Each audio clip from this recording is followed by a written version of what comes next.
¿Qué pasaría si las noticias que vemos todos los días en los diarios y en la televisión hablaran de las cosas bellas que están emergiendo en el mundo hoy día? ¿Qué pasaría si los WhatsApp que nos mandamos todos los días no fueran de cuidado con esta nueva forma de asalto, si no fueran de las cosas potentes que están emergiendo, positivas?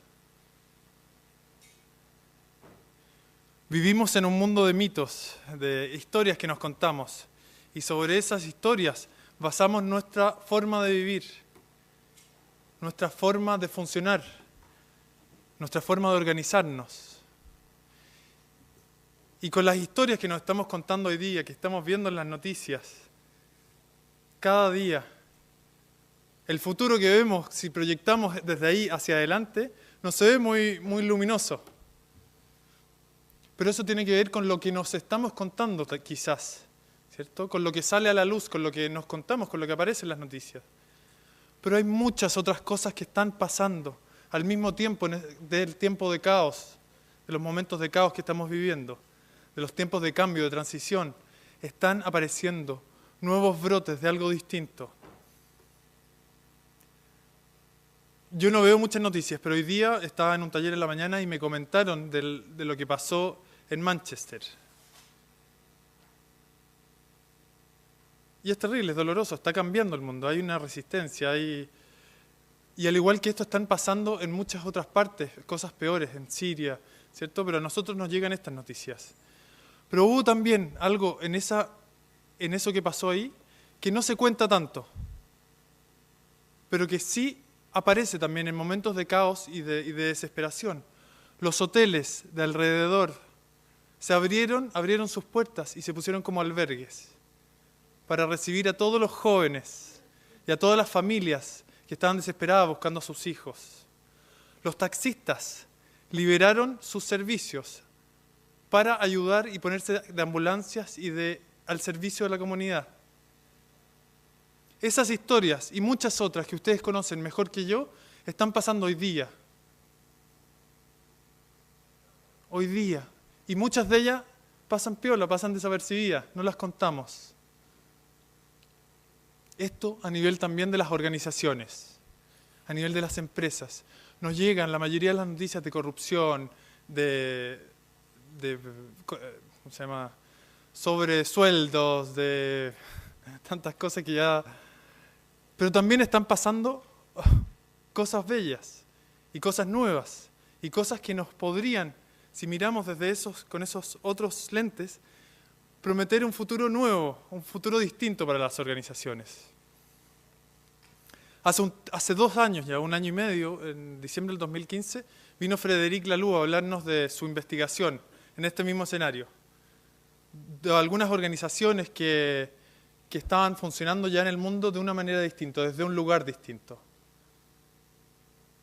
Hoy día viene una de ellas a contarnos cómo funcionan en realidad, desde hace 7 años, de manera horizontal, sin jefes, 250 personas, trabajando en proyectos con sentido, con propósito. Y esto no podía ser de otra manera, como la historia que les voy a contar ahora de cómo llegamos hoy día aquí, para que sepan. Susan venía a Chile por Marillion. Nada que ver. Y contacta a Miguel y le dice, Miguel, mira, voy a Chile por Marillion, tengo 2 días libres que me gustaría poner a disposición de la humanidad, en el fondo de Chile, por si les sirve escuchar mi experiencia. No tengo ninguna expectativa de ganar nada, ¿cierto? Sino que solo de compartir nuestra experiencia. Y Miguel llama a Matrística, y Matrística, Pato, le dice, oye, tenéis que hablar con Diego Cuadra, me llaman a mí. Yo dije, feliz de tratar de generar algo, pero no podemos solos, ¿cierto? Sumemos a más. Y ahí sumamos a Plataforma Aurea, que los veo ahí en más atrás, a Pegas con Sentido, a Fundación Elévate, a Grupo Nortes, a Good Company, IF, y nosotros también, Georgina y el equipo de Kairos Project, que se suman para hacerlo esto desde, como mejor sabemos, la colaboración. Y empezamos a, cada uno poniendo desde lo que sabemos, ¿cierto? Fundación Elévate haciendo toda la parte de flyer e invitación, para ofrecer esto hoy día. Y aparece también la Universidad de Chile, que una vez más dice, a nosotros nos gustaría, nos interesa este tema. Nosotros estamos formando los futuros gerentes de empresa o trabajadores de las empresas y queremos también mostrarles esta otra parte de las organizaciones, esta otra forma de ser organización. Así nace hoy día. Y hoy día ustedes están acá y son parte de esto. Estamos construyendo esto juntos. Porque lo que también vamos a hacer es que no tenemos auspiciadores hoy día. Todos los costos de traducción y del arriendo del lugar, los mínimos, que ya los vamos a compartir, la idea es compartirlo también entre todos, es ser parte, decir, esto es lo que nos costó, nosotros ponemos la hora a disposición y ver cómo funciona desde la abundancia. Es un regalo y ver si es que lo podemos entre todos hacer sustentable para que la rueda siga girando y ver si nacen otras iniciativas como esta, que se autofinancien, que se autosustenten y que generen inspiración. Y quizás ¿dónde termina esta inspiración? Quiero dejar ahora a Susan, una mujer que, por lo poco que la he conocido, tiene un corazón gigante, muy generosa. Tiene una fuerza de generar los cambios que quiere ver en el mundo. Tiene una fuerza, una convicción muy potente. Donde ha estado, ha generado esos cambios en las empresas. Y además de eso, tiene una combinación muy bonita porque vive mucho desde la intuición. De hecho, está viviendo hoy día en Nueva Zelanda, donde dijo, fui de vacaciones ahí y sentí como mis pies le salían raíces en Nueva Zelanda. Y así decidí que ese quería que fuera el lugar de mi familia. Así que, Susan, es un honor tenerte aquí para que nos inspires con tu historia y el escenario es todo tuyo. Un aplauso para recibirla.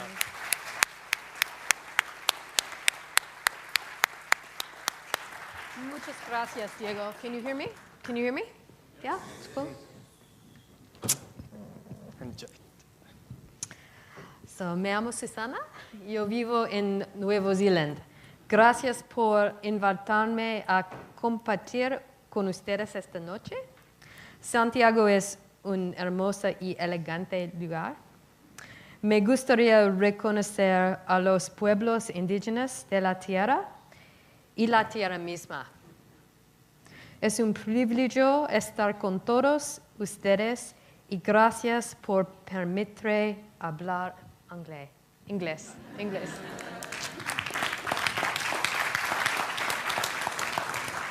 So yes, mi esposo and me came to Santiago to see Marillion. Colin is cousins from Mark Kelly, the keyboard player in the band, and he actually took this picture from the tower, I think on Saturday. Was Saturday the day that we had a very clear day? So I just wanted to make note of his contribution to tonight.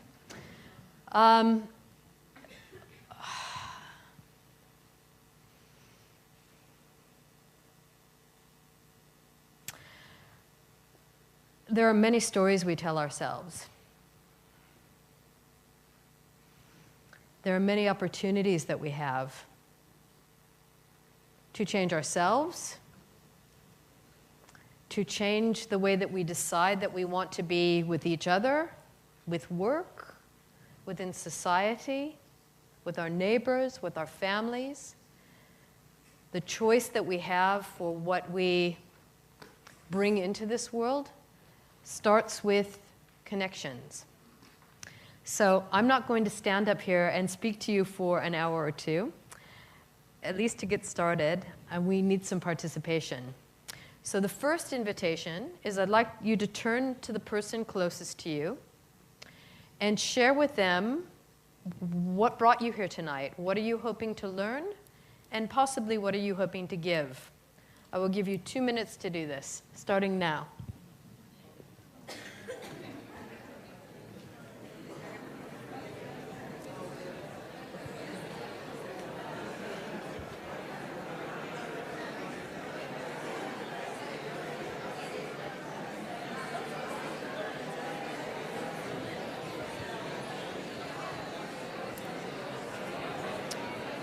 You should go. You should go find. You should go find somebody that's not talking to everybody. Yeah, like this guy on the end here. Go talk to him. I might not speak English. It's all right.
What is your wish?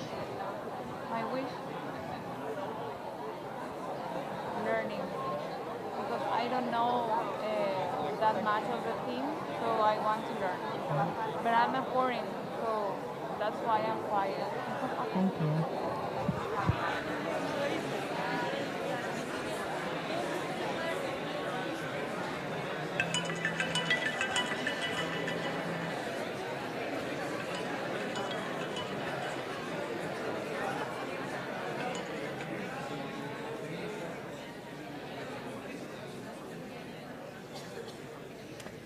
Okay, so I'm expecting that was interesting. Maybe you learned something about the person next to you. Maybe you shared something that you didn't expect or heard something you didn't expect. But that was the easy part. It's very easy to turn to the person next to you and have a conversation. This next part is a little harder. I'd like to invite everybody to stand up.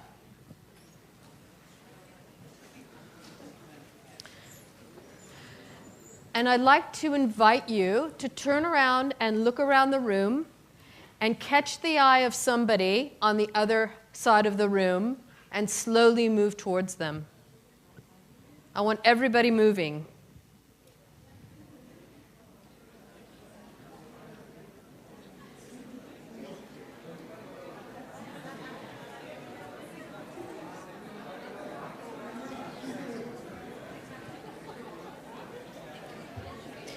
We should have some music. It could be like musical chairs. Yeah.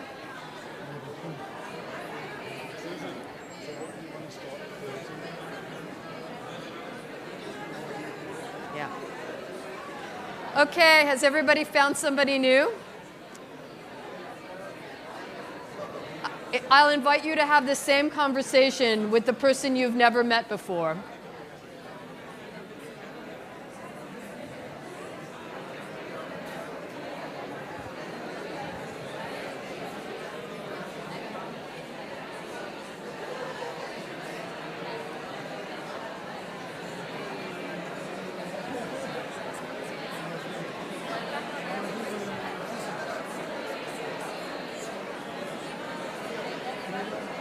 ¿Cómo estás, Susan?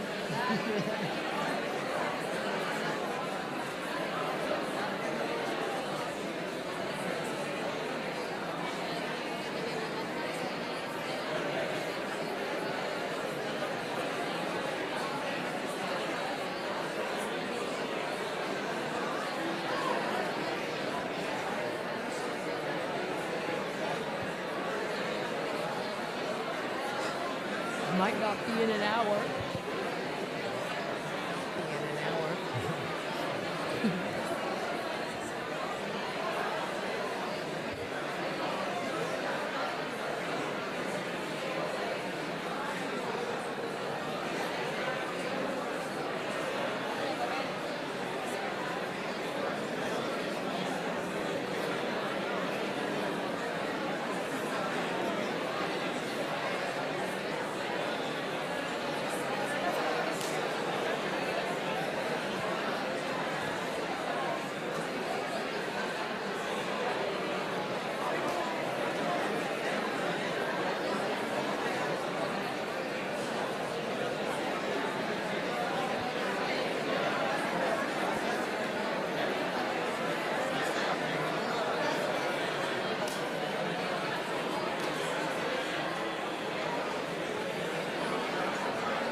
I'm glad that Santiago knows this tool, this cultural tool that works with 5-year-olds and 50-year-olds. So thank you. Hands up, mouth shut.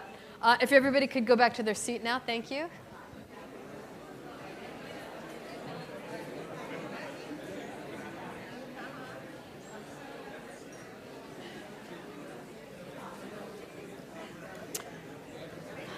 Diego, could you have some microphone? I'm just going to ask for some audience feedback. All right.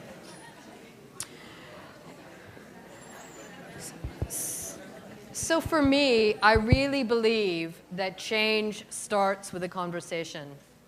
Change starts with conversations with friends and family and workmates and colleagues, but it also starts with a conversation from somebody whose eye you catch across the room. This is how we build a movement, and this is how we change what's possible. So I'm not going to ask you what your discussion was or what you heard or what you learned, but I am interested, anybody in the room that would like to share, what did the process feel like? Do you understand? What did the process of doing this exercise feel like? Was it scary? Was it easy?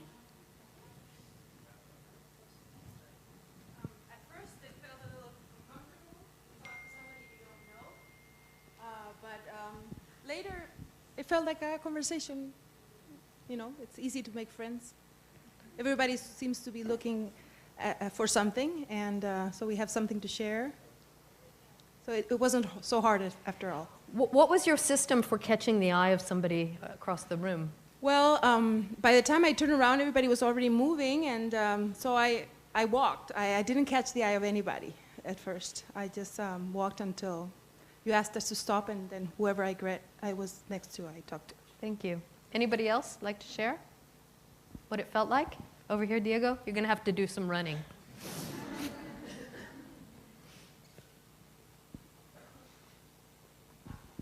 It felt very exciting to meet somebody from this audience, because you know they're coming from the same place. So I wish we could know everyone, because you see that there are kindred spirits in here. And my system to catch somebody's eyes is just like the same system in a party. You just look for somebody, and then when you catch somebody that you like, you just stare at them and say, like, I want you. Nice one. That's my system. Excellent. I recommend it. Yeah. Thank you. One more?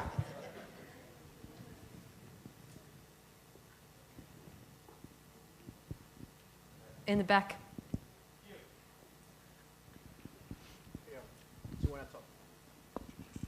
Nosotros somos un grupo que venimos aquí de la Universidad UNIAC, pero para mí fue muy satisfactorio conversar aquí con la señorita, porque ella habla de lo sustentable.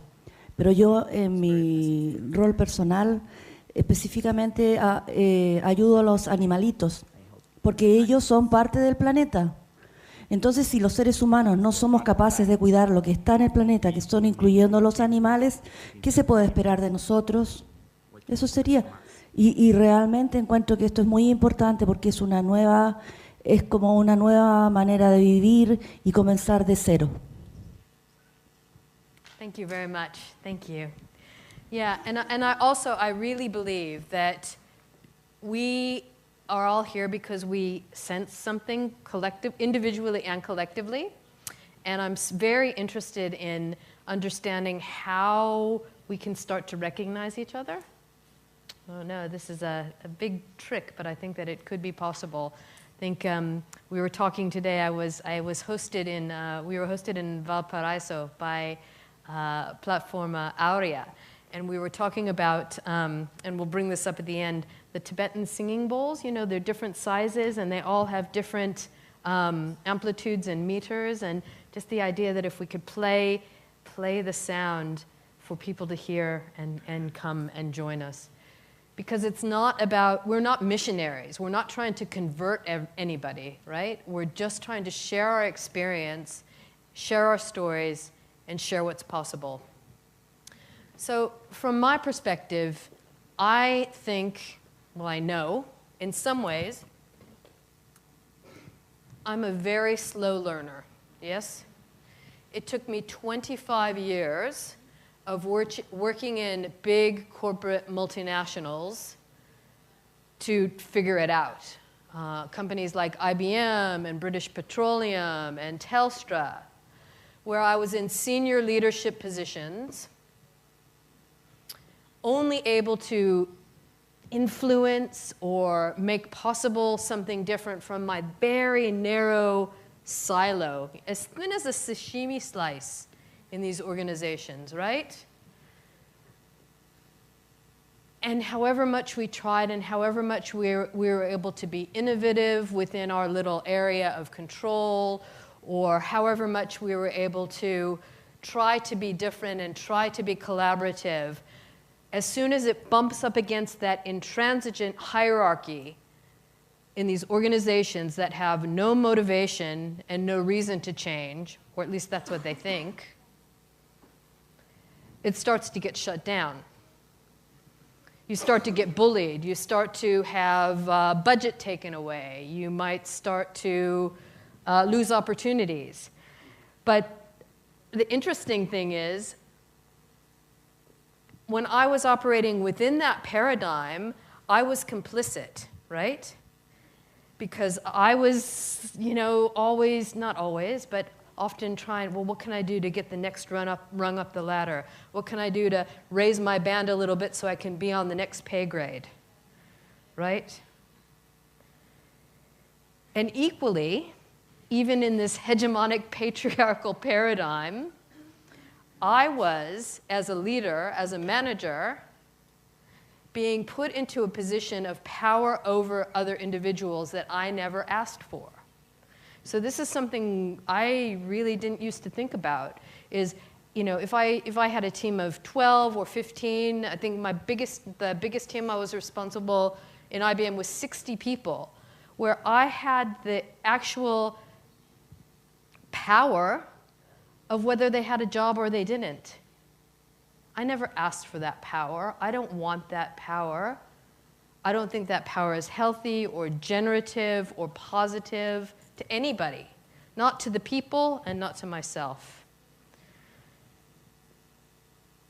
But I always tried, and it eventually became a situation of enough was enough. My heart got broken so many times, where you try to do something and something great would happen, and then it would get shut down or ignored. So I like this image of, it was almost like I had to wrap barbed wire around my heart to protect it. And how sad and tragic is it that my work caused such pain? I mean, let's be honest, I'd like to see the hands of those of you that work in organizations. How many of you in the room have had work cause you pain? Yeah. And if you haven't yet, you will, right? And it doesn't need to be that way. So about 3 years ago, I finally said enough. And at about that time, I read Fred's book and started talking to people that were experimenting with a different relationship to livelihood. And I said I was a slow learner. The other thing that dawned on me like this was, I used to always think that my personal development, so the stuff when I go and sit on top of a mountain for a week and meditate or cogitate or go to yoga class or whatever else I'm doing to do my personal development, I used to think that it was separate from my professional development. And all of a sudden it dawned on me, I don't think there's such thing as a work-life balance. I think it's all life.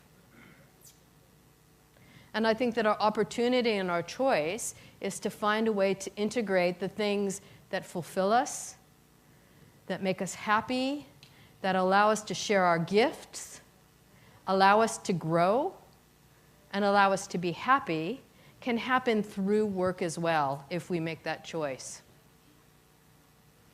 I was tired of making small incremental internal changes. When I say this, though, I know that there's some of you in this room today that are working for big, old, traditional, hierarchical organizations. And you need to be there making that incremental change. But if you get to the point where you're feeling like you're losing a little bit of your soul every day when you walk into the door, consider that you have a choice. Talked about reinventing organizations. We all know this book. How many of you came to see Fred when he was here? If you hadn't, if you didn't, you probably heard about it. So when I read Reinventing Organizations, I flipped through the pages and sort of tears rolling down my face because it was like finally somebody had written and articulated what I'd been feeling inside the whole time. I always used to think I was the kind of crazy kid sitting in the corner rocking back and forth, that, you know, I was somehow odd or strange for thinking that things could be possible this way. When I read that book, I felt alive, I felt recognized, and I felt, whew, now I can find my tribe. The other book that changed everything for me is a more recent book. I think it was just released last year, a book called An Everyone Culture by Robert Keegan, who is, has been studying human development at Harvard since the 1960s. I love this story that I think he's been doing this work since the 1960s. And back then, and up until about maybe 10 years ago, he was considered a soft scientist, and the hard neuroscientists would meet him in the hallway or in the break room and say, "Oh, Robert, you're crazy, because we all know that the brain stops developing when we're about 21 or 22. He said, no. About 10 years ago, of course, 10, 15 years ago, the machines caught up, and so now we can see obviously that our brains continue to develop until the day that we die. So he was kind of proved right there. But what a deliberately developmental organization is it's a book that's much like Reinventing Organizations in that it's a curation of organizations that have found a way to make development part of their culture. So instead of the learning and development opportunities at the organization being something that the HR department put together every year as part of either an accelerated leadership program or more on the side of your competence in your work, it's the idea that all of our work experiences provide the opportunity not only for professional growth, but personal growth as well. So I really suggest that if you're interested in this kind of work, that the book about deliberately developmental organizations feels very much like a next integrated step for what the future of work could look like. Now, those of you that have read Reinventing Organizations will be really familiar with the 3 teal breakthroughs, or the 3 breakthroughs that Frederick has recognized in the organizations that he found, curated, talked to, interviewed in the book. And the first one is self-management.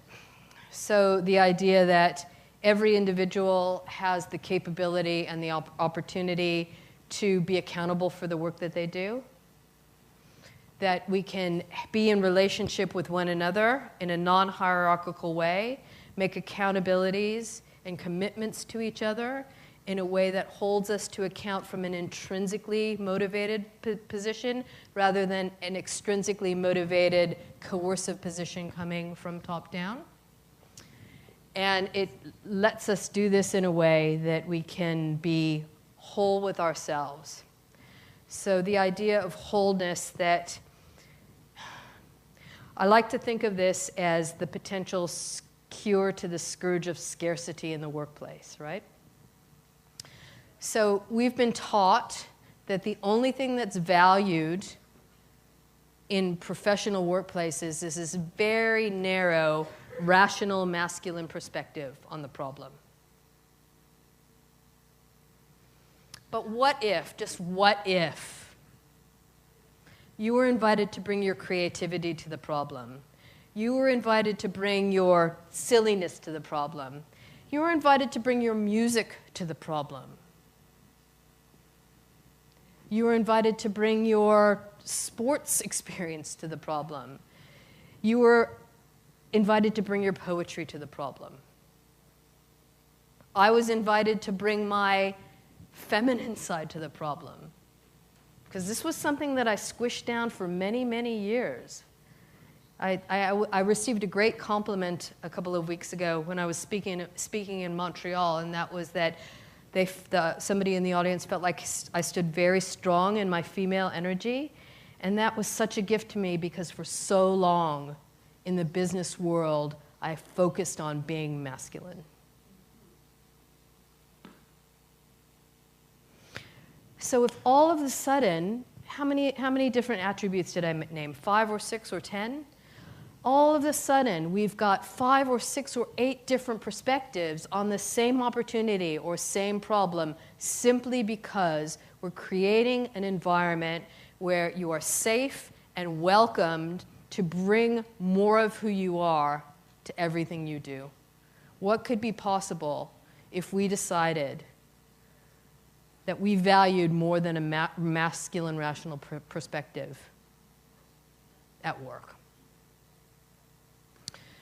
And then the third breakthrough was the hardest one for me to grasp at first, but now I think I understand it the best. So the idea of evolving purpose, the idea that an organization is the amalgamation of the people that are sitting in the room around the table that day, what everybody had for breakfast, what the weather's like outside. That it's an entity itself that is continually changing and evolving and morphing, and from one day to another, from one year to the next, it's different. It's growing, it's dying, it's letting go. The image that I like is from New Zealand, actually. So I imagine the first bird that got blown over this volcanic island and, pooped out a seed, right? Something grew. Nobody could have imagined what was going to grow, what the weather was going to be like, what the soil was like, but something amazing emerged. And it's the same in organizations. Where the deliberately developmental part comes in, as well, is that, and it's similar to the wholeness. In most organizations, almost everybody is doing a second job. Covering their weaknesses, trying to look their best, never showing any weakness, never asking for help. It's heartbreaking. What if we were to weave development into the fabric of our working life and our organizations, to allow our prime motivation as humans, which is this impulse to grow, to be released?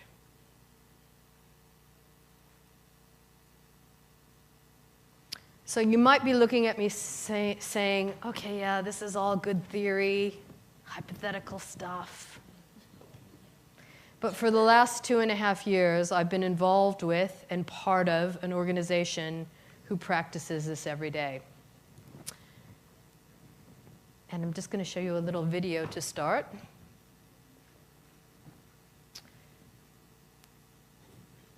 ENSPIRAL began as a group of freelancers and activists in Wellington, New Zealand. Can you hear? Who wanted to work collaboratively and have a positive social impact. So they started sharing resources and jobs. A range of professionals, from computer programmers and designers to lawyers and accountants, have been drawn to this new way of working together. The network continues to grow across New Zealand and around the world, collaborating online using digital tools and offline in a shared co-working space and at regular retreats. Teams come together around a... ENSPIRAL began as a group of freelancers and activists in Wellington, New Zealand, who wanted to work collaboratively and have a positive social impact. So they started sharing resources and jobs. A range of professionals, from computer programmers and designers to lawyers and accountants, have been drawn to this new way of working together. The network continues to grow across New Zealand and around the world, collaborating online using digital tools, and offline in a shared co-working space and at regular retreats. Teams come together around inspiring ideas and launch social enterprises. Inspiral Ventures contribute money, time, and skills as shared resources to the Inspiral Foundation. Everyone decides how to spend the budget together through a process of collaborative funding, where anybody can propose projects. People engage with Inspiral at different levels. Friends form the wider ecosystem of supporters. Contributors participate in collective decision-making, propose projects for collaborative funding, and often work for Inspiral Ventures. Foundation members steward the culture and social mission, and collectively own the foundation. Inspiral creates innovative participatory tools and processes, and open sources them. It's all in service to the vision that began it all. More people working on stuff that matters. I have to apologize to the translators because they were so grateful that I spoke with an American accent instead of a Kiwi accent. And then all of a sudden we've got back to the Kiwi accent. So I don't expect you to understand everything about Inspiral from that video, but hopefully it will give you a bit of an understanding. So the important thing to know about Inspiral is not a company. You don't get a job at Inspiral. Inspiral is a relationship. So Inspiral is a self-selecting community of entrepreneurs, accountants, designers, consultants, facilitators, social workers, who have chosen to be in relationship with one another. Now, I know that sounds really bizarre.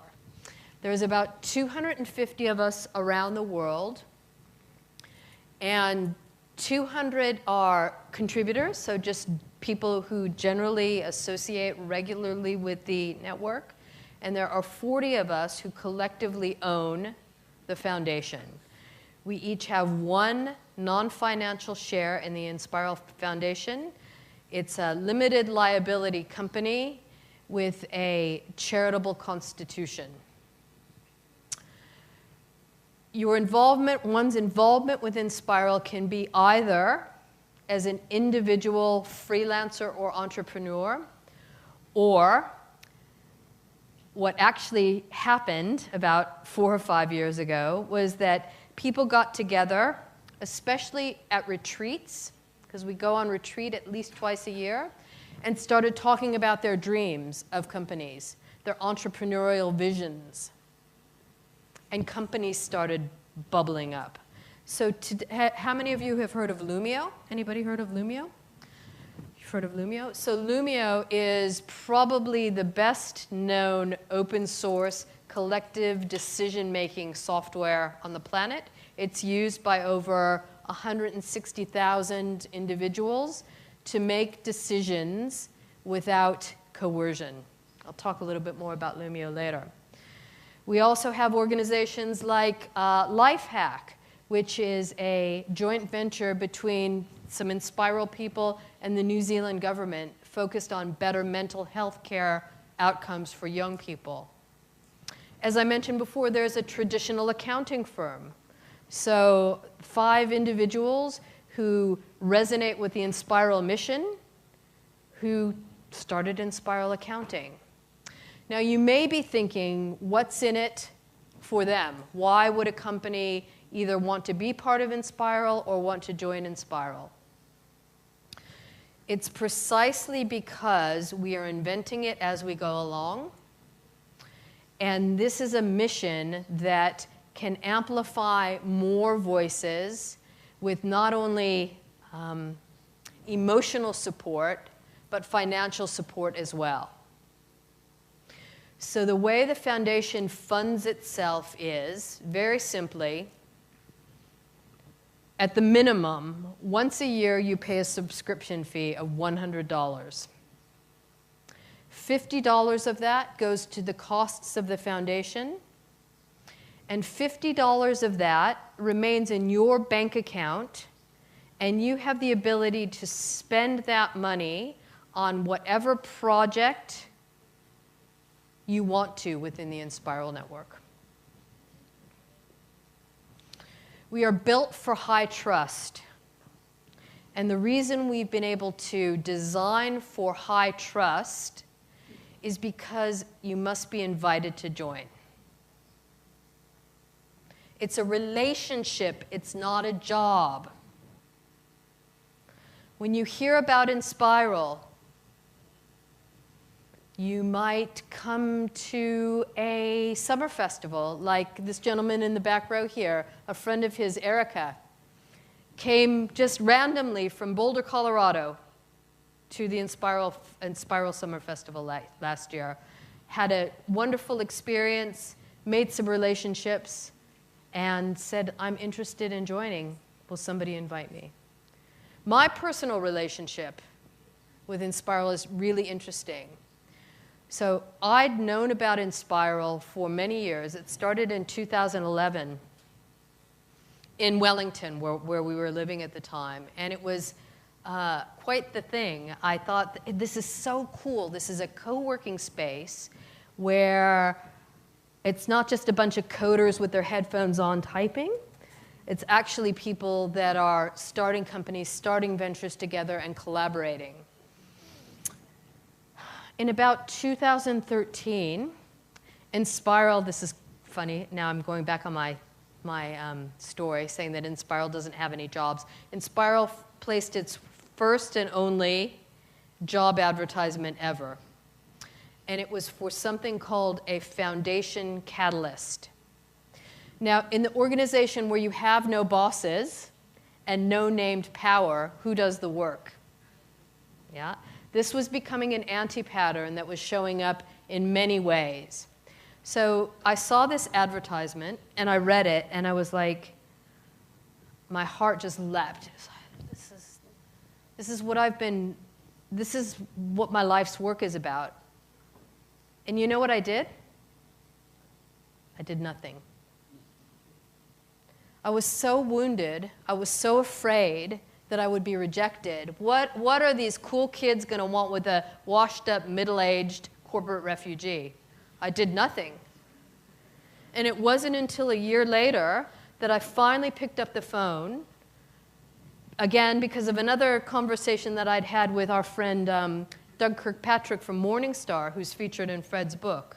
I was talking to Doug, and he said, Susan, you're in New Zealand, and ENSPIRAL's in New Zealand. Why aren't you talking to them? And I said, you know what, Doug?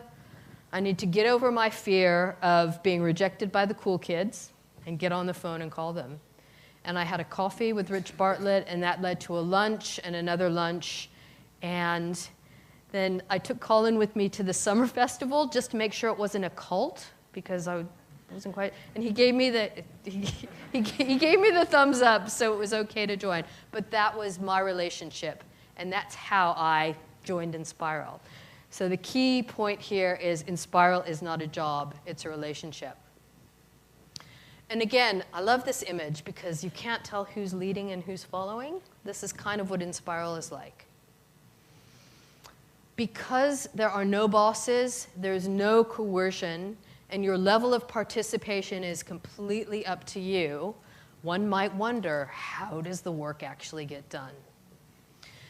For the first 2 or 3 years, it was the people with the most energy, maybe with the most resources so they could be doing more volunteer hours and more time to do the work. But what was starting to emerge was this anti-pattern of social capital that was becoming a little bit unhealthy. Anybody in the room read a paper by a woman called Jo Freeman in 1970 called The Tyranny of Structurelessness? If you not, write it down. It's a really good one. You should read it. But that's what it talks about. In the women's movement in the 1970s, it was the same. In this green environment where everybody was trying to be equal and nobody was wanting to put their hand up and say, this is what I'm standing for, will you give me consent to do this? It all became like the playground again.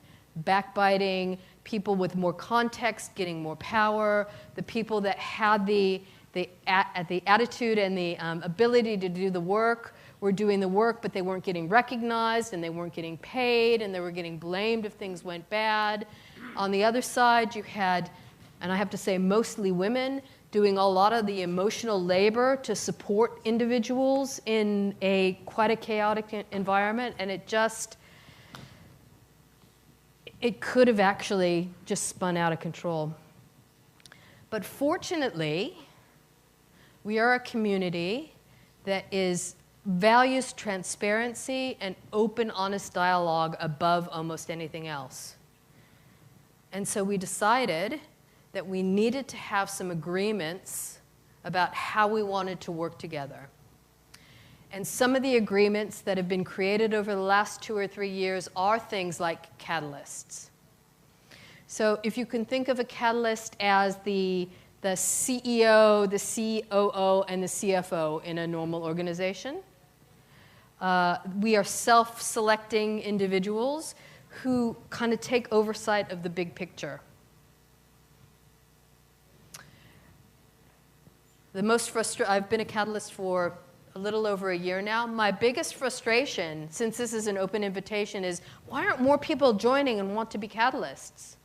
It took me a while to realize it was because not everybody derives joy from doing that work, from looking at the big picture, from seeing all the moving parts. You, for example, might be a great marketeer. So the idea, why don't we start a concept called working groups? So we have a communications working group where people with a passion for PR and marketing and design do the work of the network within that working group. We've got an ambassadors working group. We've got a financial working group. We've got a well-being working group. And in this way, we've been able to further distribute the leadership of the network so that people can have the opportunity to not commit to having to oversee the whole thing, but can joyfully commit to doing the work and giving the contribution that they want to give. Another thing that started happening a couple of years ago, again, in an organization that's based on relationships. I told you before the way that you join as a contributor as you're invited in. The way that what we like to say is a contributor is somebody that one member trusts. But in order to be a member, to actually steward the central core of the network, all of the members have to trust you. And even getting to 40, it's very difficult to have an intimate, personal, trusting relationship with 40 people. So we went away last June, and our mid-year retreat was on the concept of stewardship. What does it mean to be a steward? What does it mean to be a steward to the land? What does it mean to be a steward of the organization? And what does it mean to be a steward to one another? And we decided stewardship is not mentorship. It's not coaching. It's not an adult-child, some kind of weird power matrix thing. It's simply me having a relationship with Diego, where once a month, I call Diego up and say, let's go for a coffee. And we go for a coffee, and the one question that I ask Diego is, how is your heart?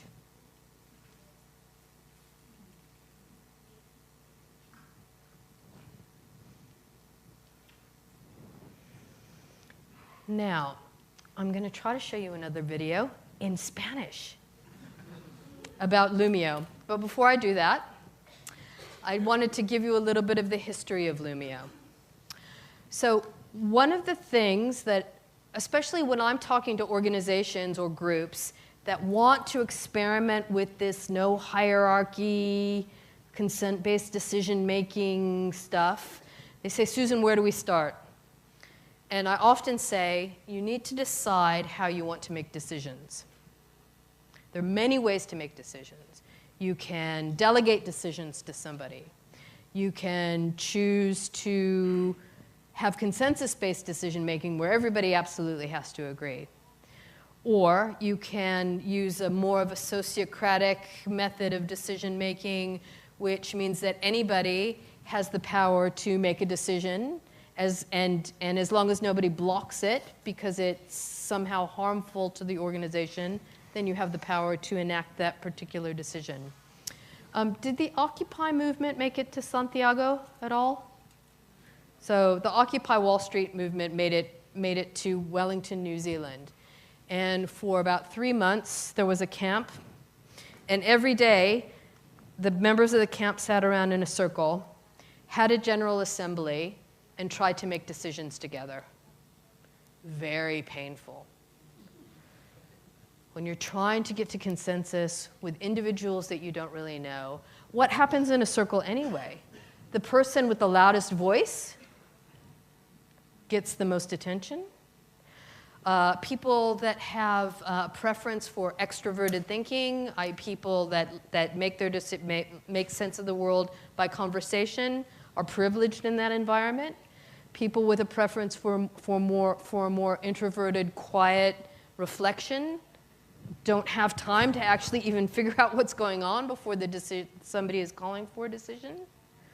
So some of the individuals that participated in Occupy in Wellington came to ENSPIRAL and said, we'd love to figure out a way where we could help organizations make decisions in a way that actually honors all of our preferences. And Lumio was created. So Lumio, quite simply, is a piece of software that allows anybody in the organization to start a discussion for a particular project or proposal, allows anybody to feed into that discussion. When the individual who raises the discussion feels like they have enough context or enough information, they will raise a proposal, and the proposal will get voted on. So maybe we can try to show the video now. So the Podemos movement in Spain have been using Lumio for quite some time.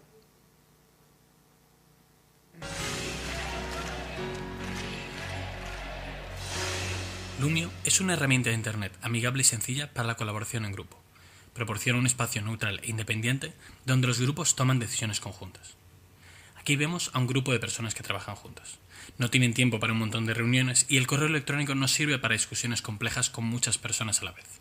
Veamos cómo en su lugar usan Lumio. Todo el mundo puede iniciar una discusión sobre cualquier tema. Es sencillo y claro. Se puede incluir texto o adjuntar archivos, imágenes, documentos o enlaces de Internet. La descripción inicial puede editarse siempre, pudiendo así actualizarse según va progresando la discusión. La discusión del grupo se da en el lado izquierdo de la pantalla. Cualquiera puede añadir información y dar su perspectiva. Esta parte del proceso no tiene un límite de tiempo. Cuanta más gente participa, el asunto se comprende mejor y las ideas comienzan a emerger. Cuando una solución potencial aflora, cualquiera puede iniciar una propuesta, la cual tendrá un plazo de tiempo definido. La toma de decisiones se desarrolla en el lado derecho. Cuando alguien manifiesta su posición, es invitado a dar un resumen de una frase explicando su decisión. Esto permite ver fácilmente por qué lo consideran de esa forma y resalta los puntos principales.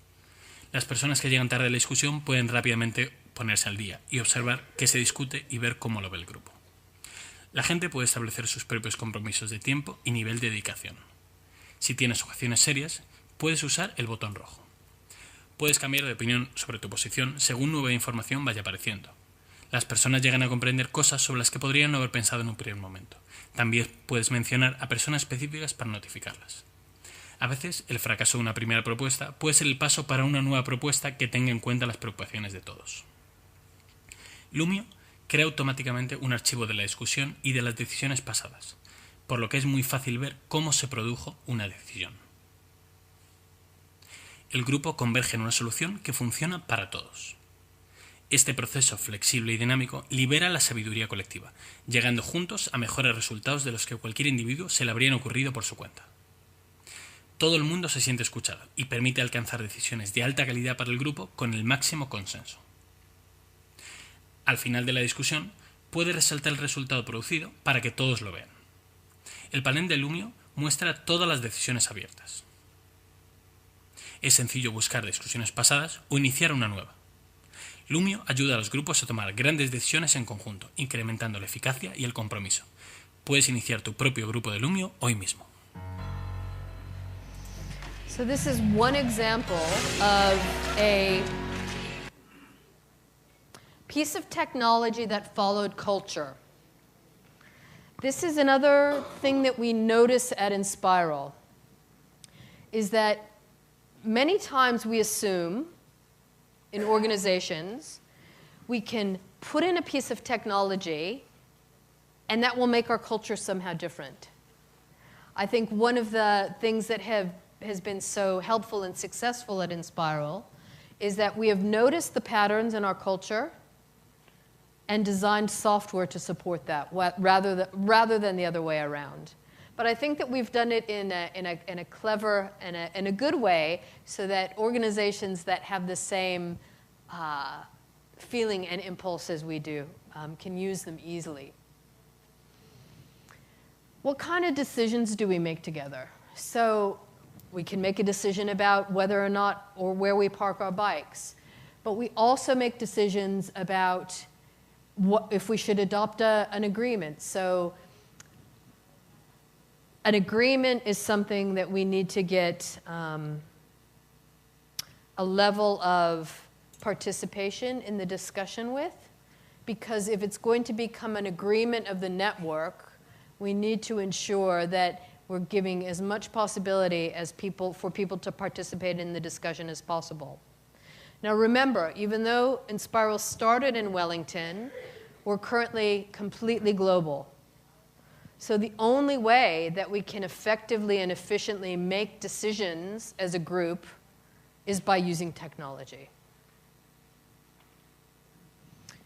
The other thing that Lumio has allowed, that I think is something that is absolutely imperative in these types of networks and communities, is the appreciation for dissenting opinions, right? So in so many organizations, if we're striving for consensus, it's paring down the words so that they're exactly perfect so nobody can pick at a particular word from a semantic point of view, to something that maybe goes against and doesn't really feel right for somebody. But you are encouraged to express that dissent in a way that is healthy, in a way that is positive, in a way that is accepted, and a way that is actually generative for the network. So this is another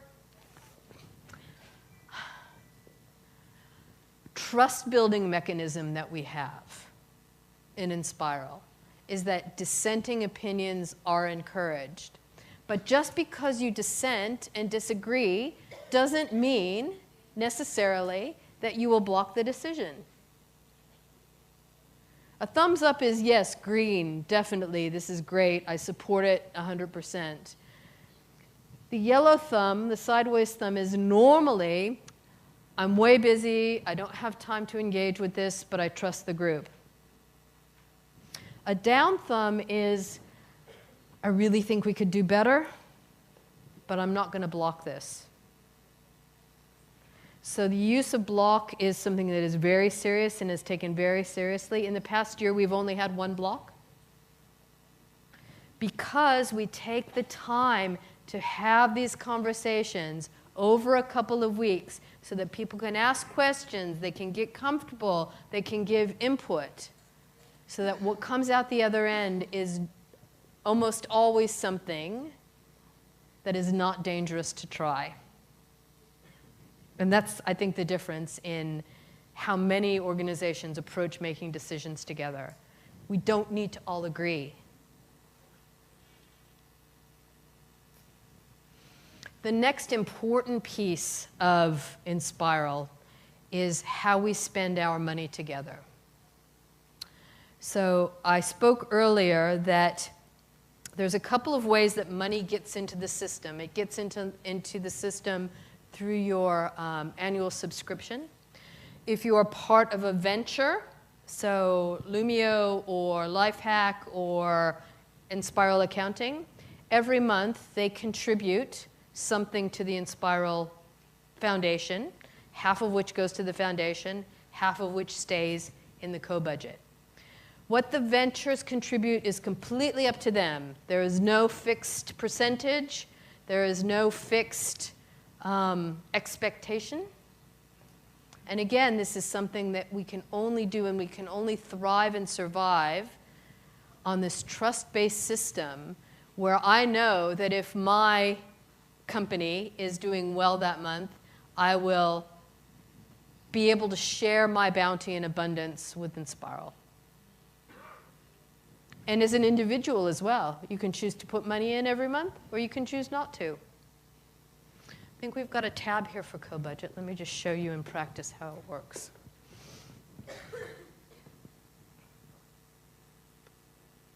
Yeah, here we go.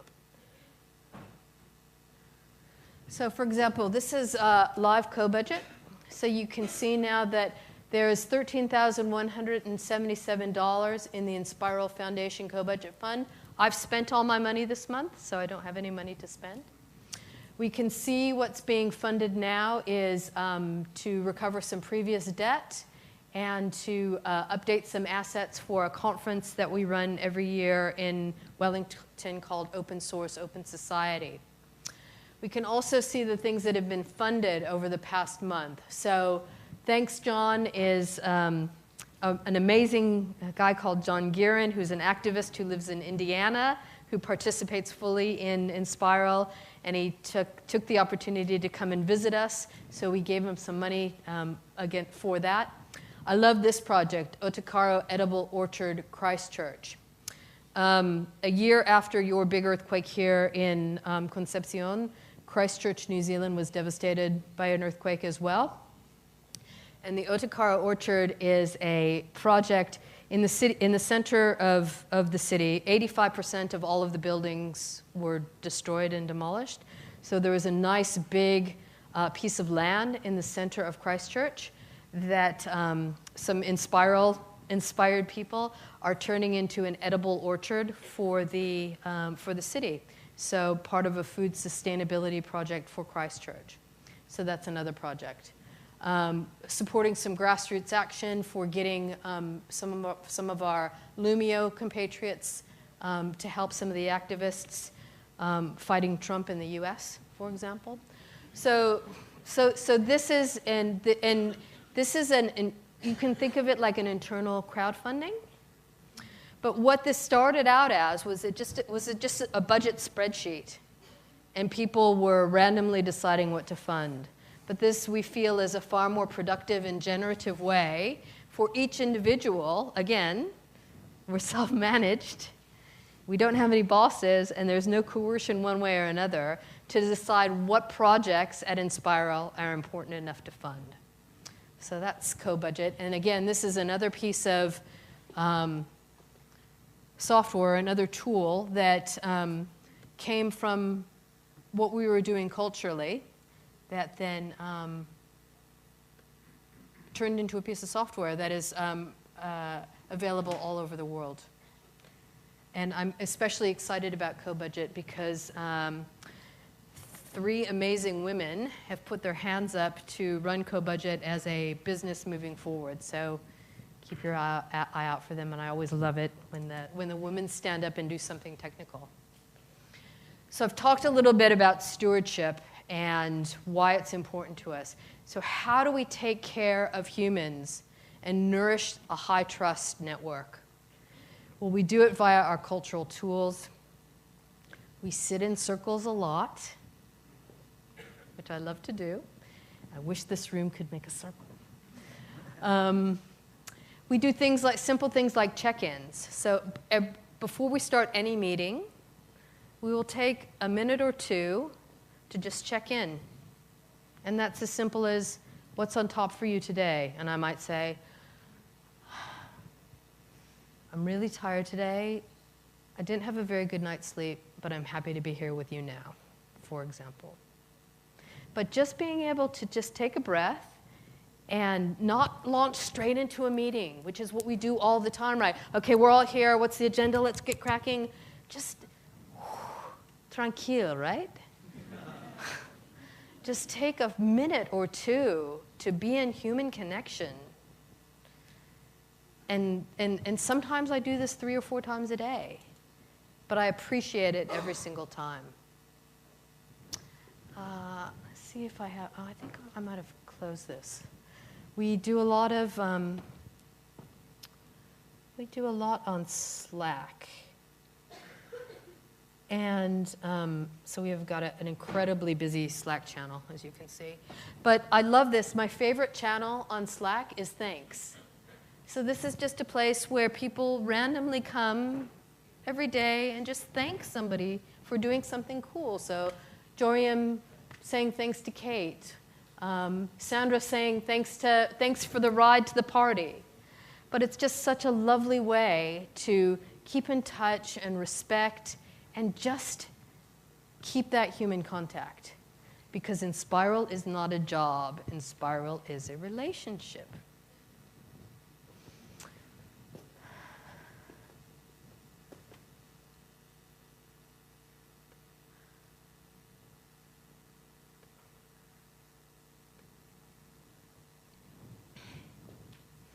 This is the way that our stewarding circle works. So, for example, Rohan stewards Jesse, Jesse stewards Rose, Rose stewards Malcolm, Malcolm stewards Becca, Becca stewards me.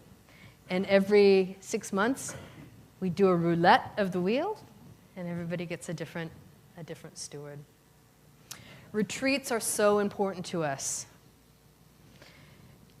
We're lucky in New Zealand. We don't have to go very far to find a beautiful place with a cabin and a fire and a river and trees and nature.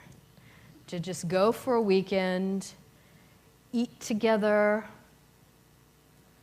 just be in communion with each other and see what happens. Because that's what when the magic happens, right?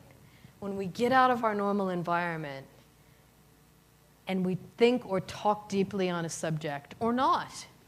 Maybe we just sit around playing music. Maybe we don't do anything. But the opportunity to actually physically be together, which is becoming more and more important for us because we are so spread out now. Last year I said, so every year in the summertime we do our big festival, but in the mid-year we do a particular topic. Like I said, last year we did stewardship. This year we're going to do growth. About 18 months ago, ENSPIRAL went from being very inwardly focused, just focusing on ourselves, to kind of just looking over our shoulders a little bit. And we found even the action of doing that meant that people started waving at us. Oh, ENSPIRAL. Oh, I've heard of you guys. What do you do? Come talk to us. We're really interested. And that has just spiraled and spiraled and spiraled. By the end of June, I'm fortunate. I've been away more than I've been home this year. And by the end of June, I will probably have had the opportunity to share the ENSPIRAL story with 2,000 or 3,000 people. But I'm not doing that because I want more ENSPIRALs. No. ENSPIRAL is not here to colonize. We are here to give you confidence that you can try your own version of whatever that is here. If you need a foot up, you can use some of our processes. Our handbook is completely open source. You can come and take anything you need. Lumio is free. CoBudget is free. We are not here to colonize. We're here to give confidence. I just like these retreat pictures because they're very cool. It's really our heartbeat, our rhythms and our rituals.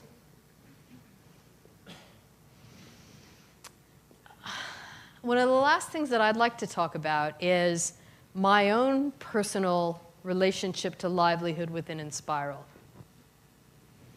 So leaving corporate life, leaving the so-called security of that paycheck is difficult, right? So when I first left, I went out on my own and I started contracting and I started consulting and I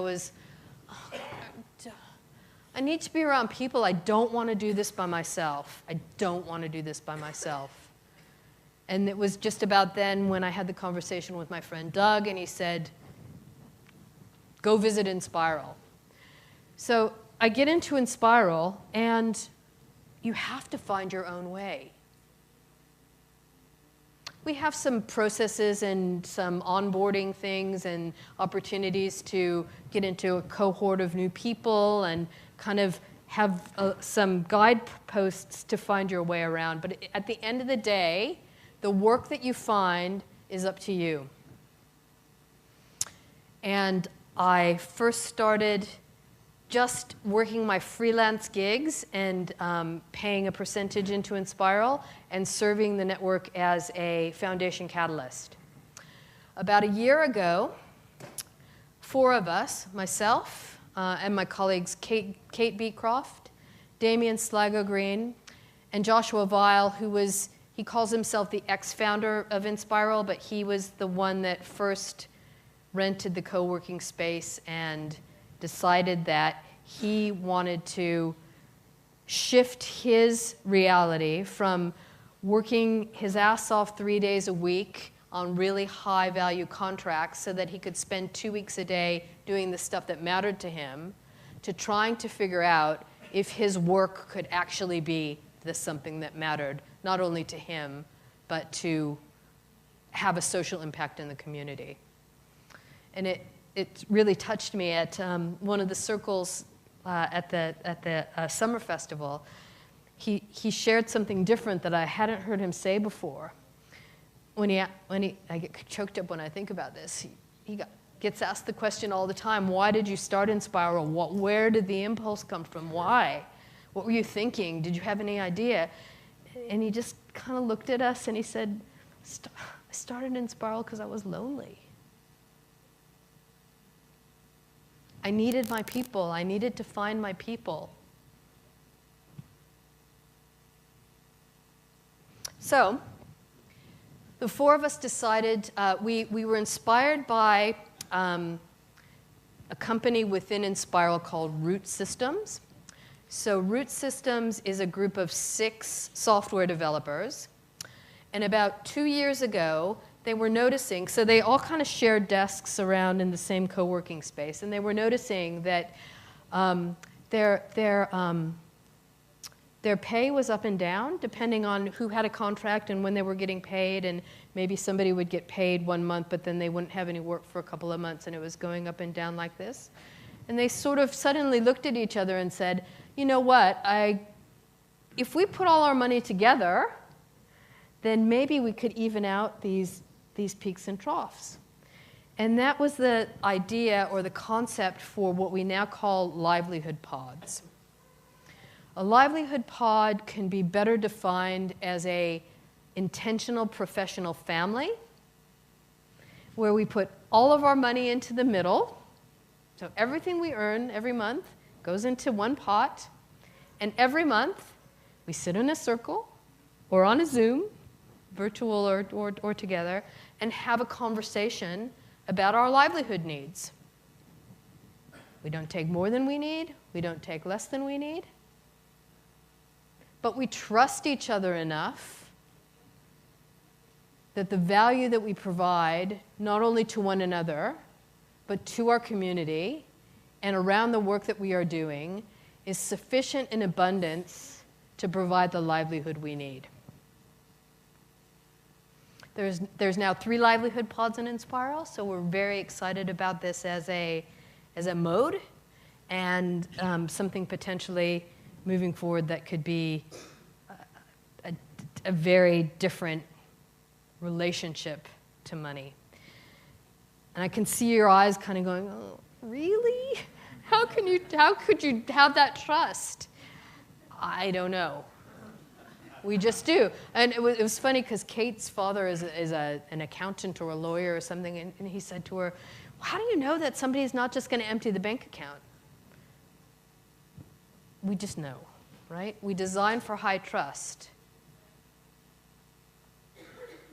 Because it's our choice, right? It's our choice to decide that this is how we want to be with our work. And when I had the opportunity to come to Chile, everybody knows it's sort of a holiday, right? I'm not earning any money this week, but all of the golden pandas, that's the name of my livelihood pod, said, thumbs up, Susan, go to Chile. Go to Chile, take some opportunities, talk to some fine people, and we'll earn the money while you're away.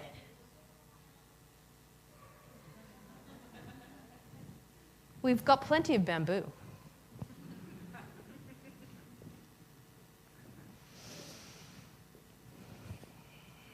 So I shared this before.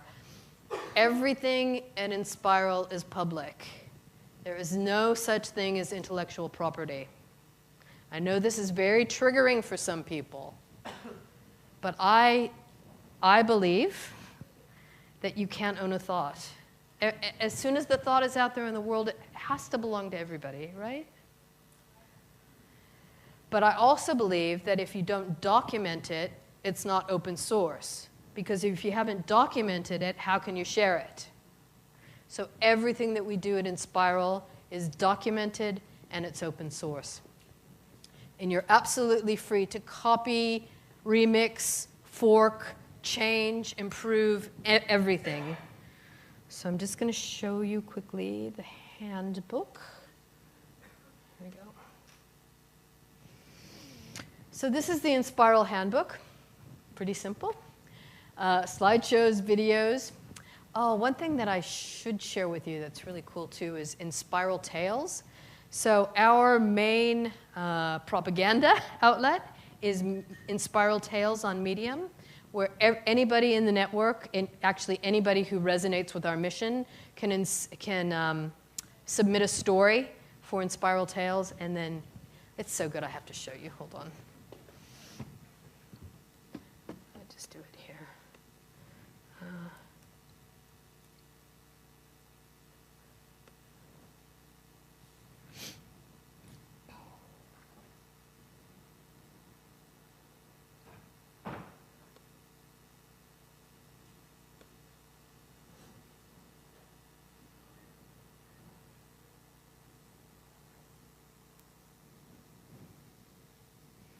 So here we go. Stories from a bold experiment, creating collaborative network that helps people do meaningful work.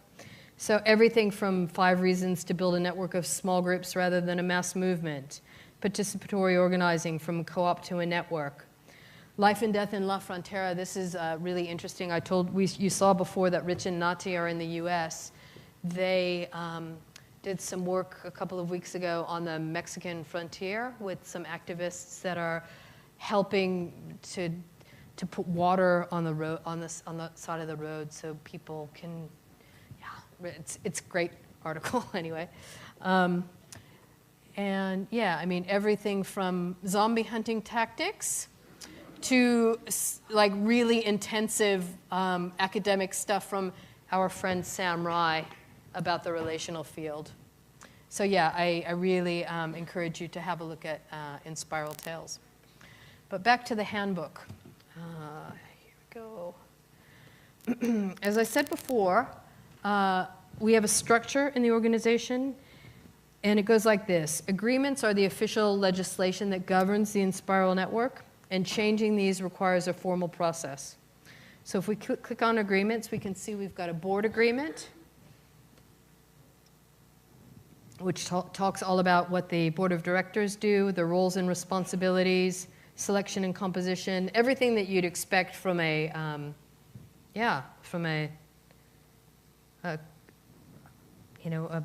book of proceedings from an organization. The latest agreement is the brand agreement. So this talks about how you get your brand. You can use the ENSPIRAL name in your brand. To the stewardship agreement. We also have guides. So the guides talk about everything from how to blog and add stories to ENSPIRAL Tales, how we do our conflict resolution, what our values are, the messages sent to new contributors, what the retreats are about, songs we sing together. So this is all 100% open source. And feel free to take it and use it and do whatever you want with it. Lumio also has a really great handbook.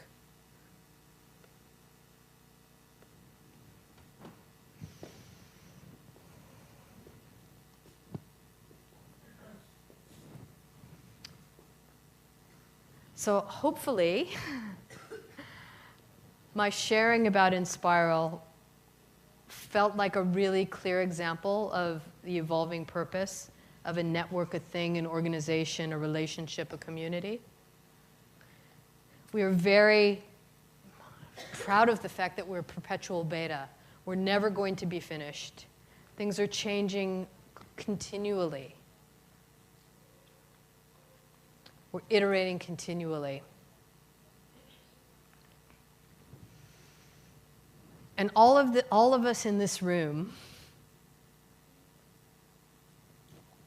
Catalina said it earlier, we've got a, what were the words that you used? About the how it's incumbent upon us to share this story. It's a duty for us to share that something else is possible, that everything that's, and you know, all management dogma has capitulated itself to the capitalist industrial complex. That's just the way it is. We need to change things fundamentally. And we've got the opportunity to do it, whether you're already in work, whether you're a student, whether you're a professor, whether you're an academician. There is something different.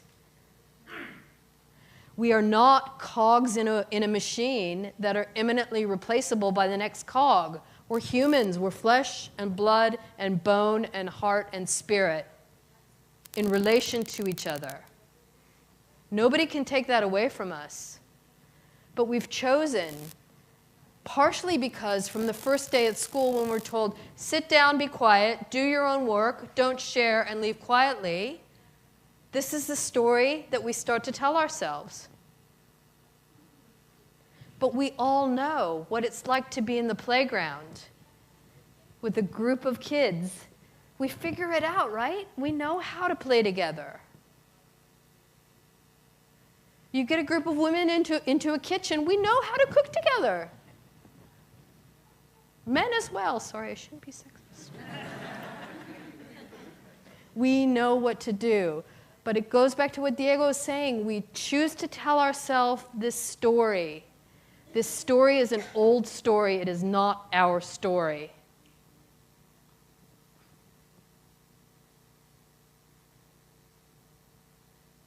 We can write a new story starting now. Thanks very much.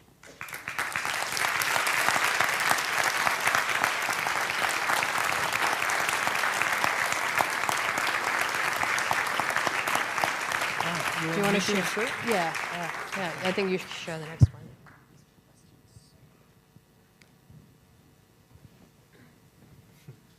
I'm going to take some questions in a second, but Diego just wants to share something. One more. Click. There you go. Soy pésimo para hablar de plata, pero bueno, tengo que aprender también. ¿No se escucha, sí? ¿Sí? Esto, en el fondo, lo construimos entre todos y queríamos ser súper transparentes con los costos de She can't hear you. ¿Sí? No, it's working. It's working. Yeah. So, just to know, we have tenemos dos ítems, lugar y los costos de traducción. Íbamos a tener catering, lamentablemente no teníamos espacio donde tenerlo porque vieron la feria afuera y nos dijeron es imposible, 250 personas no tenemos dónde, así que estamos todos invitados por aquí cerca a seguir conversando, pero tiene que ser fuera de la universidad. Ese es el total de lo que nos salió, de lo que costó esto, y una invitación a compartir entre todos los costos, ¿cierto? Desde la invitación, este es solo un ejemplo, 5.000 pesos por persona, pero es también desde chequear cuánto valor me aportó, porque aquí no estamos ni siquiera considerando las horas de Susan, ¿cierto? Ni de todos los que participaron, y no es la intención tampoco, pero sí chequear cuánto es el valor que me aportó a mí esta conversación.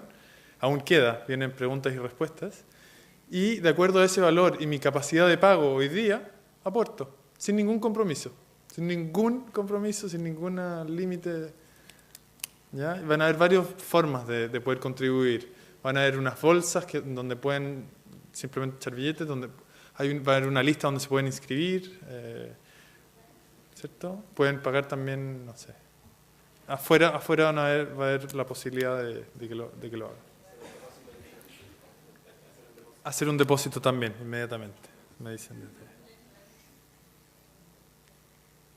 Eso, y por ahí van a haber unas bolsitas dando vueltas por si quieren participar. Y Susan va a dejar ahora un tiempo para preguntas y respuestas. Van a haber micrófonos ahí. Yeah, I just wanted to add to this as well. One of the things that is also very difficult in organizations based on trust and love is to talk about money. But if we don't talk about money, we cannot be sustainable. So if we can do it honestly and transparently and on a value exchange model, then I think that we can start to figure out how we can sustain each other and bring this opportunity to more people. Okay, enough about money. Open for any questions, and you can ask your questions in Spanish because I've got my...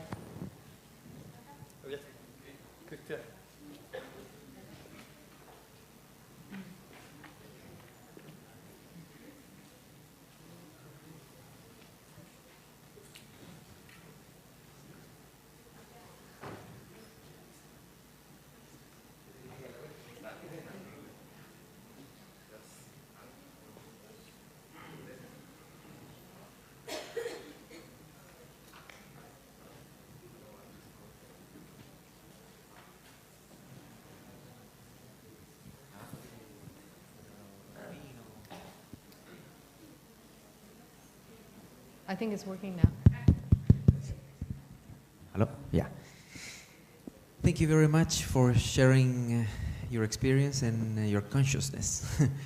The question that I have is if you can share with us how ENSPIRAL works and coordinates activities with other organizations across the different countries. Thank you, that's a great question. And that's going to be a big part of our conversation this midwinter about growth. We are doing it currently quite ad hoc. I would say that probably our two strongest relationships are with a network from France called WeShare. Are anybody familiar with WeShare? Yeah, so WeShare is a community. They're in South America. I know that they're in Brazil and Argentina. So this is one way that we try to amplify each other's message. So, for example, I'm going to present a masterclass at the WeShare Festival in France. They use Lumio. So it's about how do we find similar organizations, again, not colonizing, not the same, but how we can amplify each other's messages. So, for example, today, the plataforma conversation, very resonant in terms of the same type of mission. So I can see us having an ongoing relationship with this organization. We've got an organization in Montreal in Canada called Percolab, which we are doing a lot of work with. They introduced us to do some work with the Professional Society of HR Practitioners in Quebec. So anything that can amplify or give voice to this in either grassroots activist or in traditional professional orders is a way that we're trying to amplify each other's messages. I think I'll have a clear sort of scaffold for that in a year's time, but it's something that's very important for us, not because we're trying for world domination, but it's about how do we amplify each other's messages. Thank you.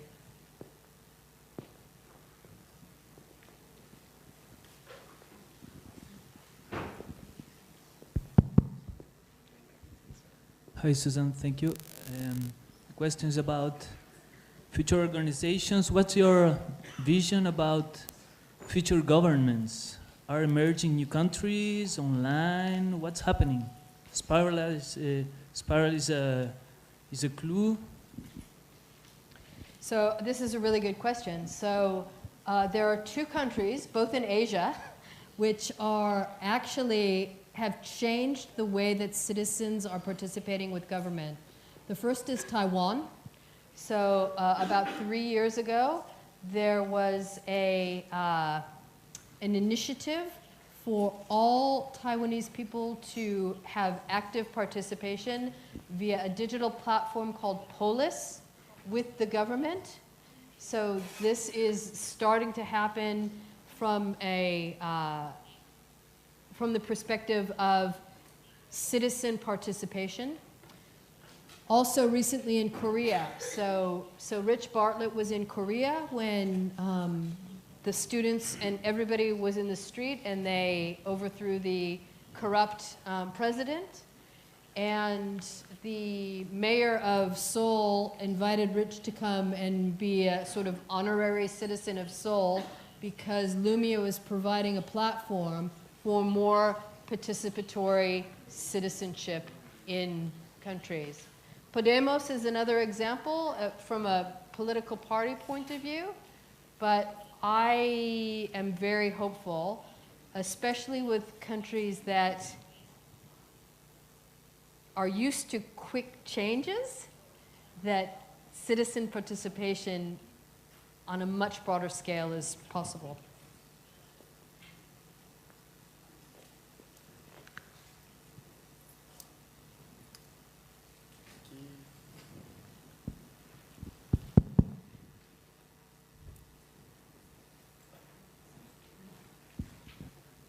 My name is Claudia. I'm pleased to meet you. I have a few questions. How is the participation, the decision making through the Lumio software? Because you're giving the possibility to everyone to participate, but how is the motivation? Yeah, and that's difficult, and that's something that we're always playing with. We try some things. So we try to give a long enough time for people to engage. There's also a functionality within Lumio which allows to @mention. So if there is somebody that you know in the community whose voice you think would be important to the discussion, you can specifically ask them to join the conversation. And it all depends, right? Sometimes, and I'm guilty of this as well, if I'm busy, if I'm traveling, I might miss a whole week of participation and maybe I won't have a chance to catch up. So it's something that we're working on continuously, but we also know that just because people aren't participating doesn't mean that they're not reading. Mm-hmm. But yeah, it's an ongoing quandary, and it's just like anything like I shared before about doing the work of the network. Just because people want to participate and be in the network doesn't necessarily mean they want to do the work of the network. So yeah, this is a constant curiosity, but it's not something that we get very worried about unless it drops off significantly, and we haven't had that happen yet. So how do you encourage them to participate when you see that the level of participation is getting lower? Pick up the phone, email, put something out on Slack, say, come on guys, we need some more viewpoints in here, or more votes. And you said before that it's similar to crowdfunding because co-budget, yeah. So you pick up projects that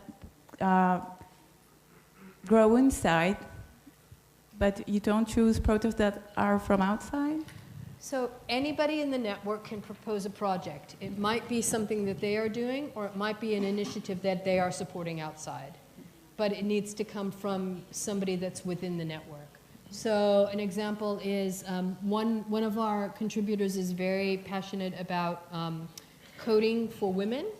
And so she is always raising co-budgets for initiatives for women coders, even though she might not be participating. So it needs to be raised by somebody within the network, but it doesn't necessarily have to be performed by that person or within the network.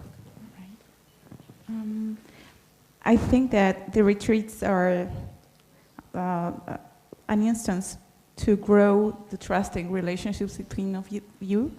But how do you do it with people that are from overseas?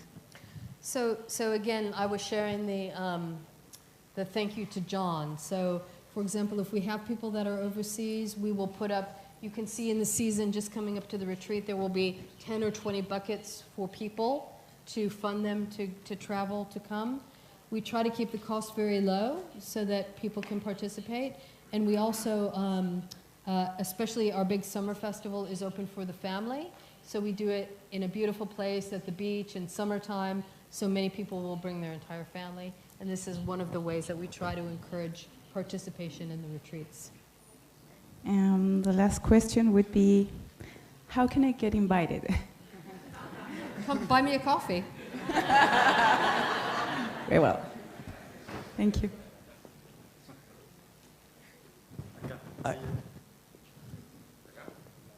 Ok, sí. Es un agrado escucharte. Momento. Ah, ok. Yo no quiero hablar en inglés porque me sale mal. Es un agrado escucharte. Small talk, pero es big talk para mí. La contradicción, Susan, entre la economía de la acumulación, del win-win, de los juegos de suma cero que no existen, pero siempre es la acumulación. Los economistas han demostrado en los últimos años que siempre la acumulación y la concentración es mayor, y en Chile por lo menos el 0,1% de las personas acumula la gran riqueza de este país, y en el mundo parece Piketty lo mostró igual. Entonces, me encanta cómo ustedes distribuyen la renta después de un periodo, porque a veces no es un mes, sino que a veces puede ser 2 meses.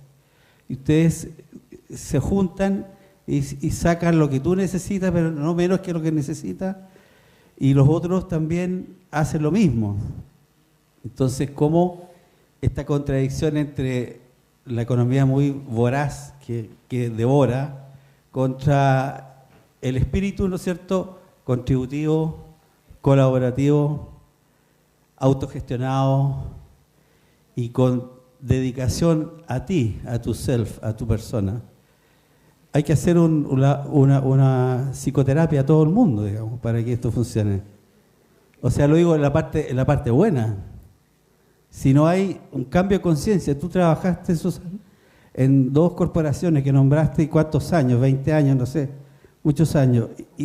Y tu cambio de conciencia se tuvo que producir después de un tiempo. Entonces esto que las organizaciones TIL que vienen de, qué sé yo, de 15 años o de 10 años, me acuerdo de Buurtzorg, las enfermeras en Holanda, y Heiligenfeld en Alemania, los hospitales, cómo cambian, porque autogestionan, pero no están en el tema del juego de suma cero, que es una utopía. No existe. Entonces es un cambio personal el que tiene que producirse para que esto se produzca. You're absolutely right, and I think the thing that gives me hope and also relieves me of the burden is because I know that this is not the work of the next 5 or 10 years. This is the work of the next 50 or 100 or 200 years. We are at the vanguard. We are at the very beginning. But this will make you happy. So we've got Buurtzorg in Holland. I'm working with a 1,200-person organization in Perth in Western Australia that do in-home services for disabled people, inspired by Bertzorg, and they are turning to self-management. So little by little by little, probably not in our lifetime, maybe in our grandchildren's lifetime. But you're right as well, the personal shift has to happen. I was talking to Pablo today, and saying that I've had many instances now where somebody has called me and said, Susan, help me become teal. And I'm like, what? You know? And because they think, okay, so it's easier if I'm the boss, but I don't have to make decisions anymore, so I will let everybody make decisions until they make a decision that I don't like, and then I will come back and make the decision because I take all the risk and I am the boss anyway, right? Without that personal journey, without that personal internal development, it doesn't work. So you're right, it's a paradox, and it's multi-generational change. You're welcome.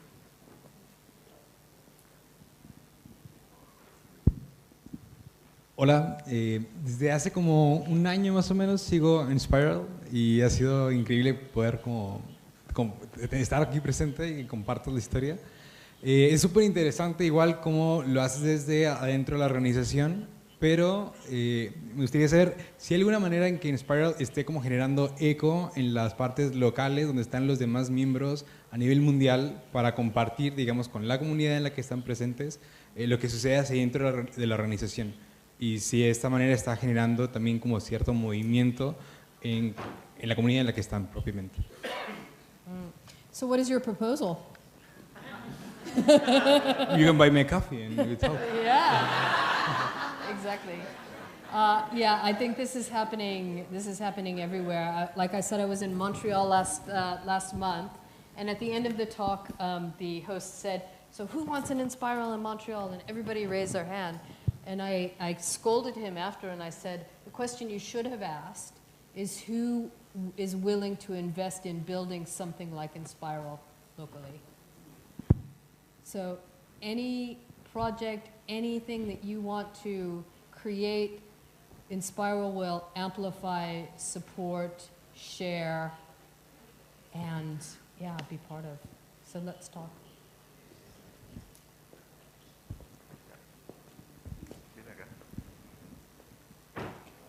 Two more questions, I think. ¿Sí? ¿Aló? Hola, Susan. Hola.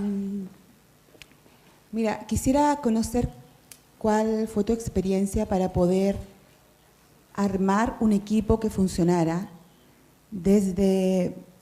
Te explico. Yo soy fundadora de una empresa que después de mucho andar comenzamos a darnos cuenta que queríamos armar una empresa diferente, que fuera 100% sin fin de lucro, similar al modelo de Late que vende agua en Chile, que fue una empresa pionera, pero del área inmobiliaria.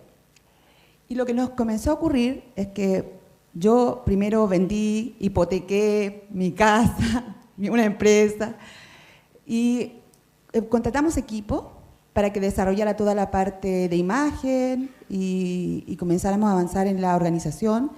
Y entonces dijimos a un grupo de personas, bueno, vamos a cambiar el mundo, vamos a aportar, unámonos en esto de que es crear una empresa que comercialice propiedades, donde hayan mucho equipo técnico, personas de universidades, que podamos desarrollar un servicio muy profesional y muy técnico, pero a la vez que las utilidades de esa empresa, luego de pagados todos los honorarios y distribuidos los honorarios, pudiesen darse a instituciones que terminen con la pobreza. Inicialmente definimos un porcentaje de 10% de la facturación que íbamos a donar. Todo el mundo estaba súper de acuerdo. Pero cuando empezamos a facturar y tuvimos que hacer las primeras liquidaciones y se vio que ese monto que había que dar era mucho, comenzaron los primeros problemas. Terminó la discusión en que yo volví a sacar un crédito y pagué y entregué ese aporte a una fundación. Y bueno, finalmente esas personas terminaron saliendo del equipo porque no se sumaron a lo que era nuestro fin principal. Comenzamos un piloto hace 2 años y medio y pensamos, el primer modelo que diseñamos, pensamos que era súper exitoso y que iba a ser increíble. Y ya vamos como en el modelo 24, que sí está funcionando. Pero mi experiencia ha sido que, tomando un poco lo que dijo uno de los asistentes en esta reunión, que se necesita un despertar de la conciencia. Y siento que hay que además tener valores y principios muy firmes y también un líder. Porque muchas veces tocó que se generaban estos conflictos y alguien tenía que, no podía quedar sin que alguien tomara una decisión final. Entonces yo me pregunto, cuando escucho tu exposición, que me parece maravilloso lo que han logrado, ¿cómo poder aplicar esto a una realidad latinoamericana donde tenemos desde mi punto de vista, pienso que tenemos un desarrollo de la conciencia distinto a lo que son sociedades más nórdicas, por ejemplo, donde se piensa más en el colectivo, y donde además tenemos un sistema capitalista que hace que unos ganen mucho y que el 50% de la población gane un sueldo que bordea el mínimo, y donde la desigualdad es tremenda. Entonces vemos en la televisión que lo único que se vende es el consumismo y la compra de ciertas cosas, y entonces encontramos que las personas sienten que para ser alguien tienen que tener, y eso crea un montón de dificultades. Y te lo pregunto, mi pregunta es, ¿cómo piensas tú, cómo les resultó a ustedes poder armar un equipo que realmente funcionara? Porque inicialmente todos vamos como con muchas ganas de hacer el proyecto, pero quizás en el camino sucede que alguien no está de acuerdo ya con las reglas que se desarrollaron. Y por supuesto que te invito a un café. So I think the key is you have to be talking all the time. So it's not just enough to have a vision or a strategy. You must constantly, every week, talk about what are our principles still the same? Are our values still the same? What is our social contract? Are we honoring how we want to be with each other? What is causing us tension? What needs to be discussed? None of this can be left to chance. You can't just, in my experience, you can't just go off into a value-driven dreamland and expect, because my heart says this is true, that it's going to work. Especially when you're hiring people, right? Especially when you know that you need people to do tasks and you might not have time to properly integrate them or understand if they really understand or share the same values or feel the same way. I think this is a problem that I see time and time again with founders and businesses that are attracting people to something new and shiny and different, but that those individuals don't understand that they have to be different too, right? I can't bring my same orange self, my same my same person that works in a corporate to a not-for-profit or an NGO that wants to do things differently, especially if the organization is requiring me to be different and to continue to grow with the organization. And that goes back to the other book that I recommended. I think that reading the book In Everyone Culture will be very helpful for you moving forward in terms of the development, because you can't rush an individual's developmental growth, but you can provide the opportunity for everybody almost every day to have a developmental experience. And it takes longer and it's harder, but if truly we believe that raising the level of consciousness is what's going to be required to sustain these new models, then we have to put that effort in. Una última pregunta, porque estamos ya en la hora. Okay. Hello, thank you. Nice You're to meet you. I know you are now in a more evolved organization, but we are in most more traditional companies, and we're making efforts to move forward to collaboration. But I would like to know what would be, from your point of view, the main contribution of Human Resources Department to the business? Opportunities for everybody to have developmental experiences. And from a traditional organization, that could start with some sort of peer mentoring. So create circles or small groups of individuals that aren't in the hierarchy, that might be mixed from different people across the organization, and give them the opportunity to help support each other in their developmental goals. That might be one place that I would start. Because when you can start to harvest the power of the hive mind and the strength and the opportunity and the gifts of everybody on the team in a way that helps people to understand that it's just not the boss that knows everything, then you can start to develop a sense of shared ownership of each other's experience. So that's where I might start. You're welcome. And transparency too.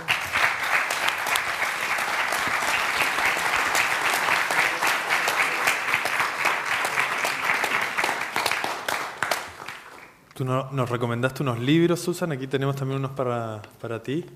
Mafalda en inglés. Gracias, señor. Gracias a ti. No.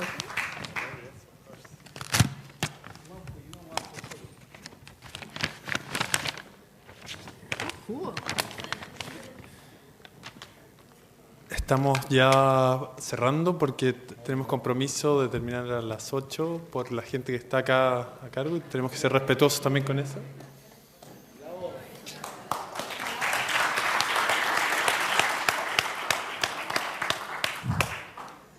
Nada más que agradecer a Susan por querer compartir esto con nosotros, con esa generosidad de no convencer, sino que ver qué quiere emerger de acá. En Chile ya hay cosas pasando, ya hay historias que contar, ¿ya? Esto está pasando hoy día, al mismo tiempo de lo otro. No quiero negar lo mismo que sale en la noticia, eso está también pasando. Pero hay otras cosas. Pero ahora les dejo la pregunta, ¿qué van a seguir ustedes compartiendo? ¿Qué historias van a contar? Los invito, ya que todos somos coorganizadores de esto, copartícipes, a sacarnos una foto al escenario con Susan. ¡Woohoo!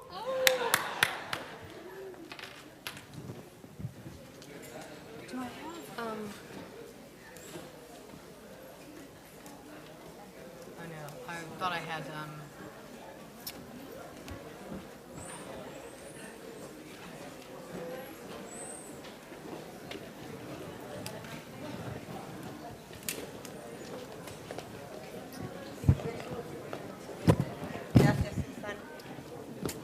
Thank you so It's much. my pleasure. Thank you. Thank you very much.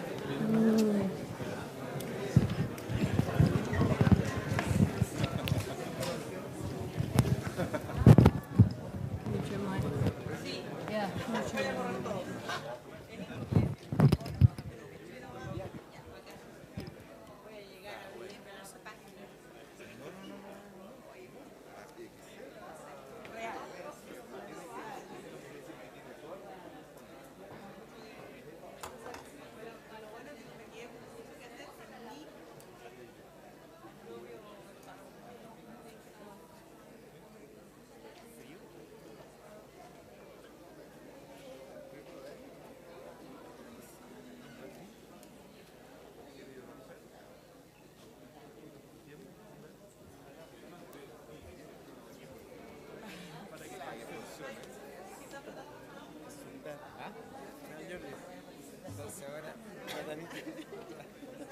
La verdad detrás del... Una rana esa. Pues sí, podría ser. No, no cae. No, ni cae. Estoy puro weando que atrás, sí, me veo.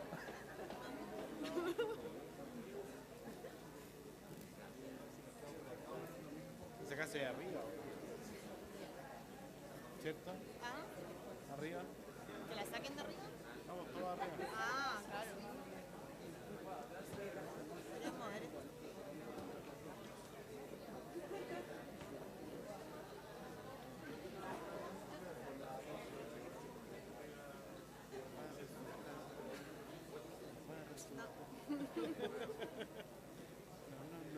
Yo no se fue. Yo abajo, ¿no? Por ahí lo vi. Yo. Está ahí abajo. Está como Se arrancó. No, está ahí en el plano, en primera fila.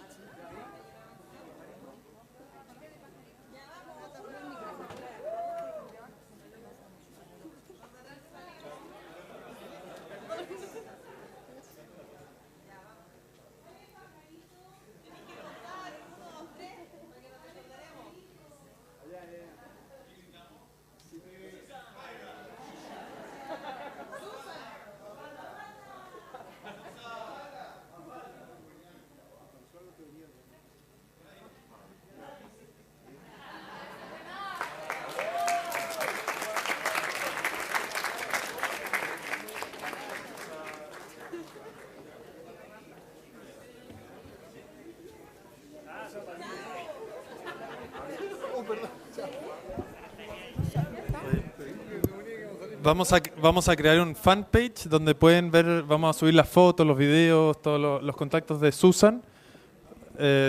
Organizaciones del futuro, ¿ya? Se lo mandamos en un correo a los que se inscribieron.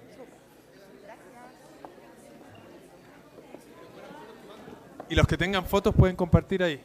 Gracias. Una consulta, fueron varias organizaciones las que organizaron pero tú estás en la de... Kairos Project. Sí, ¿qué es lo que es Kairos Project? Pero ahora mientras tanto, Julio Frida.